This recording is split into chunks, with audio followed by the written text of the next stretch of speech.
Yeah, we're doing pretty well. We have most of like the gameplay coded into our game, which is nice. So from here on out, it's just gonna be a lot more like polishing. Our music finally is getting wrapped up, about ready to be done, so that we can add our music in, which I think will help a lot for playtesting. If people actually have something to listen to while they're doing it and not just like, oh, gotta step on the arrow.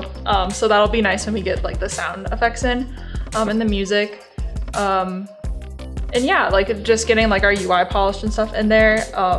Playtesting went really well. It helped when we were able to connect it to the monitor and have it displayed bigger so people could see it, which helped a lot. So yeah, I don't know, the team's working really hard, really proud of them. I'll be excited to see how things are going after spring break as we get, even closer to the finish line, so. All right, my name is Jessica Peters, and I am the co-lead of Rhythm Rumble. I'm also the programming lead.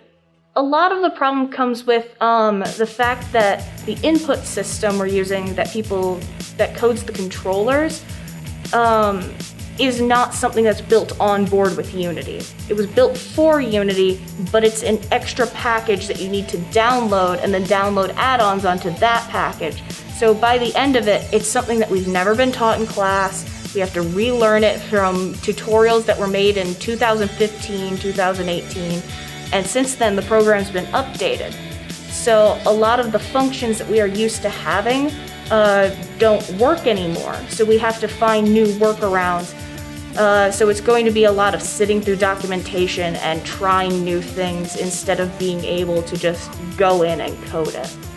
I wouldn't call it a bug, but there is a problem that I was just explaining to them, where Unity has trouble recognizing that there are controllers unless you're stepping on them and giving them input. So it doesn't know how to assign player 1 and player 2 unless player 1 and player 2 touch the controllers in a very specific order. So the player 1 would have to get on first and player 2 will see it in second. Because you can't just rearrange the pads last second. What's the workaround stuff?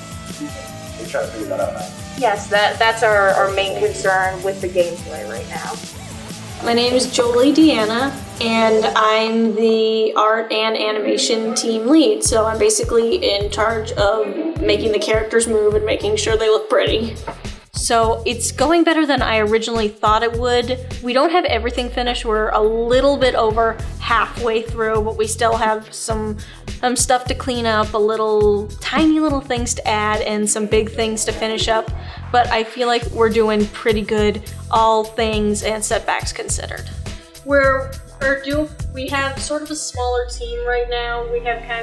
We only have about 5 people, so we're doing the best we can on our schedule. On the animation team, you have 5 people? Mm-hmm. Got it. So far, we've got a lot of the major moves done. We're sort of trying to focus on some of the smaller, easier stuff right now. We want to put in at least a standard walk cycle into each of their moves to get them sort of close enough to hit each other or to look like they're hitting each other. And as well as working on idols and damages and also doing more moves for each of them. But basically, we're about halfway done with all that, and by the time it's finished, all the movements should line up accordingly and flow together. Did I write all the music for this? No. It was mostly me who kind of got everything together and kind of wrapped it all together, bound it together. I kind of just gave orders of what we wanted to get done, and the other 2 members that we have, and also everyone else, helped to bring all the stuff to be put together. The direction of the music that's going right now? I'd say it's actually much better than what I was thinking it would end up being. At first, the reason why I took the entire lead for this role was because there was no one else in the entire room that was willing to do it or thought they had the knowledge to do it. And so I was thinking, well, I should probably do this then. I'll go on ahead and lead. But then we got some other people who were also very good composers, and I'm really happy with the team we have.